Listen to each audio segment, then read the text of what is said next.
Вітаю, мене звати Віталій Ковач, я професійний сомельє, і сьогодні ми з вами будемо спілкуватися про вино, яке родом з Кастілії Ла-Манча. Це один із найбільших виноробних регіонів світу. Знаходиться він в Іспанії, а саме в її центрально-південній частині. Саме там була заснована виноробня Фернандо Кастро в далекому 1850 році. Ми будемо дегустувати вино, яке зробила ця виноробня з лінійки Віна Мерчедес. Треба говорити, що історія все-таки цієї виноробні дуже така вже глибока, і завдяки тому, що колись дуже давно, в 1861 році, недалеко від виноробні прокладали нову желізну дорогу, в результаті це дало можливість місцевим винам вийти за кордони регіону, а з часом і за кордони цієї держави. Тому на сьогоднішній день Віна Мерчедес ви можете знайти і в Латинській Америці, і в Північній Америці, і по всій Європі. Дане вино в нас сорт винограду Піно Нуар. Якщо ми прочитаємо етикетку, то ми зрозуміємо, що це вино місцеве, тобто воно має класифікацію,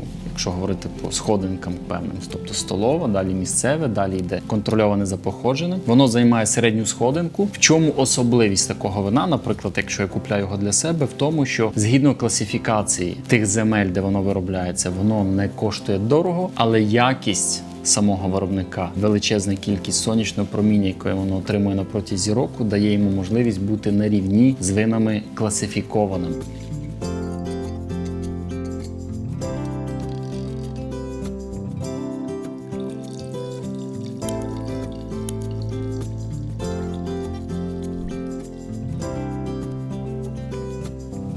Таке інтенсивно окрашене наше вино, що в якійсь мірі не характерно для самого Піно Нуару. Тут треба розуміти, що кількість сонячного проміння внесло свій вклад в кольоровий аспект вина. Що стосується його ароматики,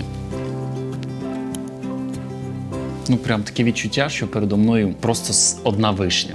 Тобто настільки вона гарно тут відображається. А зараз вже більше квіткова складова, та яка пов'язана з фіалкою і з іншими квітами фіолетового або червоного кольору. Вино само по собі достатньо молоде, як в кольорі, так і в ароматиці. Давайте його скуштуємо і зрозуміємо смак.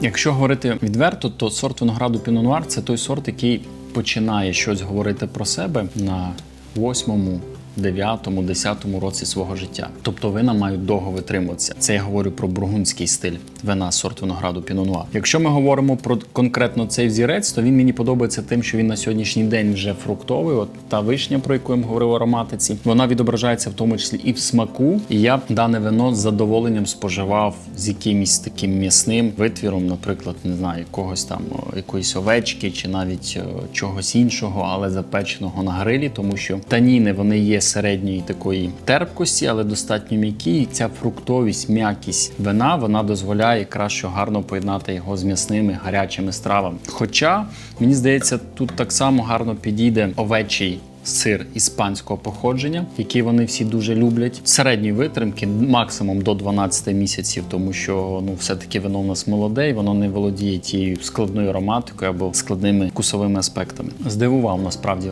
взірець Піно Нуару з Іспанії. В ньому набагато більше сонячного проміння, і в ароматиці, і в смаку це тепло прям передається вам через бокал. Я б сказав, що це досить такий гарний конкурент новозеландському Піно Нуару, тому що ми знаємо, що Піно Нуар гарно вирощується у Франції, в Бургундії. Новозеландці з точки зору моди підхватили, але я бачу, що іспанці, можливо, навіть її переб'ють. Тому мандруйте, відкривайте для себе нові вина, нові сорти винограду, нові території.